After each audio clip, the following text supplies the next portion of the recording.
गौरी एक गांव की लड़की घर से पानी भरने के लिए कुएं की ओर जा रही थी। रास्ते में उसने दूर से एक बुजुर्ग आदमी को आते देखा। जैसे ही वो पास आया उसने कहा, बिटिया, मुझे थोड़ा पानी पिला दो। गौरी मुस्कुराते हुए बोली, बिल्कुल बाबा, क्यों नहीं, ये लीजिए, पानी पीजिए। उसने घड़े में पानी लिया और उसे पिला दिया। पानी पीकर बुजुर्ग ने धन्यवाद दिया और आगे चल दिए। गौरी जब घर पहुंची तो उसे आश्चर्य हुआ कि वो बुजुर्ग आदमी उसके पिता रामचंद के साथ खाट पर बैठा हुआ था। रामचंद गौरी के पिता अपने पुराने दोस्त रघुनाथ से बात कर रहे थे, जो पास के शहर से आए थे। रघुनाथ और रामचंद बचपन से दोस्त थे, लेकिन काफी समय बाद मिले थे। रामचंद ने गौरी को देखा और गर्व से बोले, देख रघुनाथ, ये मेरी बेटी गौरी है। मैं इसी के बारे में बात कर रहा था। बहुत होशियार लड़की है। बेशक हमारी गरीबी और माँ के ना रहने की वजह से इसका बचपन बहुत कठिन रहा है। गौरी कुछ कहती उससे पहले रघुनाथ ने कहा, हाँ रामचंद, तुम्हारी बेटी बहुत संस्कारी है। आज कुएं पर इसने मुझे बिना किसी प्रश्न के पानी पिलाया था, और कोई और होता पहले जाति पाति पूछता, फिर कहीं पानी पिलाता। तुम्हारी बेटी सच में बहुत दयालु है। गौरी अपनी तारीफ सुनकर शर्मा कर अंदर चली गई। तभी रामचंद्र ने आवाज दी, गौरी, अपने चाचा के लिए कुछ मिठाई ले आ। लेकिन रघुनाथ ने उन्हें रोकते हुए कहा, नहीं नहीं रामचंद, पहले मिठाई नहीं, पहले मैं जिस बात के लिए आया हूँ वो सुन ले। रामचंद थोड़े चकित होकर बोले, क्या बात है भाई, सब ठीक तो है ना?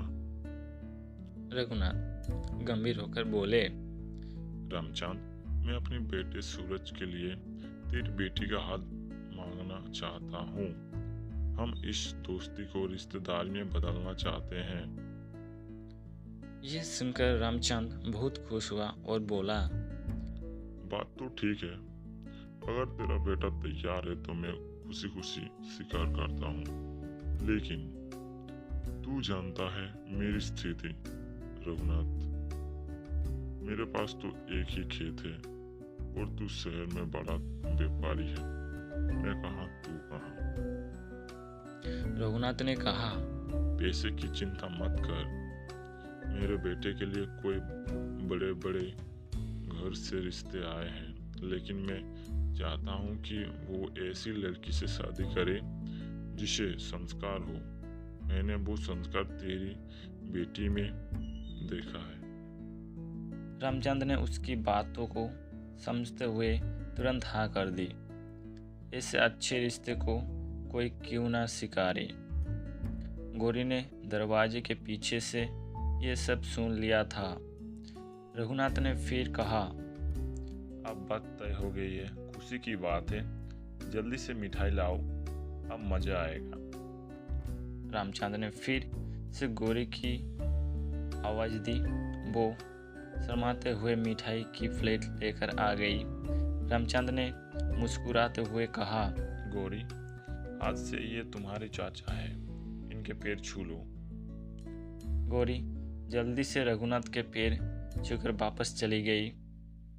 उसके बाद रघुनाथ ने कहा, रामचंद, मेरा बेटा सूरज शहर में परिवार के कारोबार को संभालता है और छोटा बेटा विवान गांव में खेती करता है।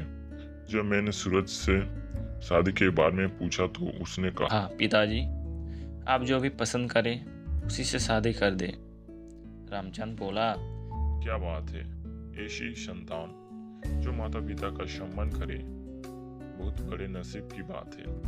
मैं तो हमेशा सोचता था इस बिन माँ की गरीब बेटी को कौन अपनाएगा, लेकिन अब सब सही हो गया है। रघुनाथ ने कहा, अब तू चिंता मत कर, मैं शादी का सब इंतजाम कर लूंगा। अच्छा, अब मैं चलता हूँ।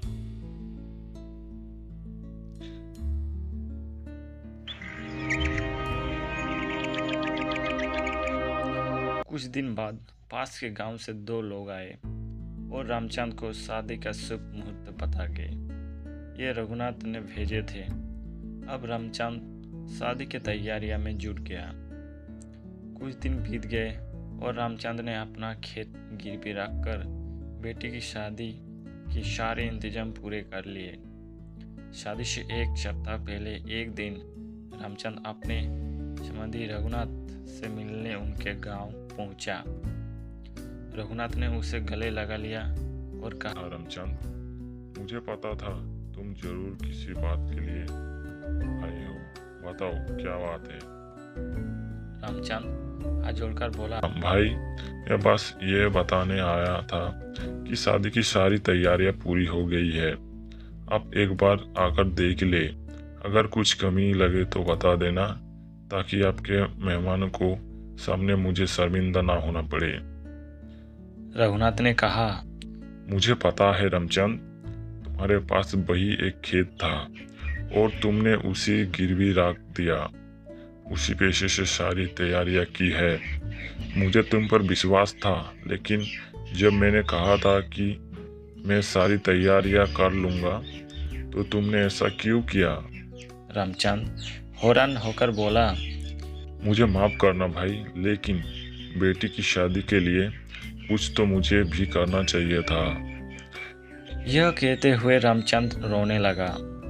उसकी आंखों से आंसू बह रहे थे। तभी रघुनाथ ने अपने छोटे बेटे विवान को बुलाया और इशारे से कुछ समझाया। कुछ देर बाद रघुनाथ ने रामचंद के कंधे पर हाथ रखा। रामचंद सिर झुकाए शर्मिंदा हुआ बैठा था। रघुनाथ ने कहा, ले भाई, अपनी अमानत का भी ऐसा मत करना। यह कहकर उसने खेत के कागजात रामचंद के हाथ में दे दिए।